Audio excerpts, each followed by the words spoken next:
અને આ તરફ ભાવનગરમાં અસામાજિક તત્વોનો ત્રાસ વધી ચૂક્યો છે। બેફામ બની ચૂક્યા છે, બેખોફ બન્યા છે।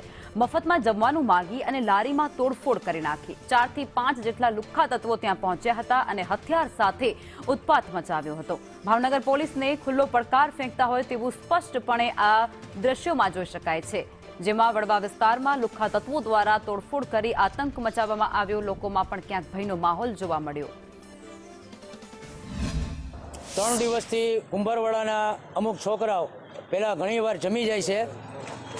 2 દિવસ પહેલાં એને જમવાનું થોડુંક લેટ આપ્યું। આજે આવ્યા કે જમવાનું લાવો, તમે કીધું 12:30 થઈ ગયા છે, અત્યારે જમવાનું બંધ થઈ ગયું। પોલીસને ના પાડી છે અત્યારે રાત્રે મોડે સુધી ખોલવાની, તો ગમે એમ કરીને દ્યો ને મા બેન આમો બીભત્સ શબ્દોમાં ગાળું બોલવા મળ્યા ને લારીએ ધોકા પછાડવા મળ્યા। એટલે અમે બીકના મારે ભાગી ગયા, એટલે તોડફોડ કરી ને મારો જે ગલ્લો વેપાર હતો એ લૂંટી ગયા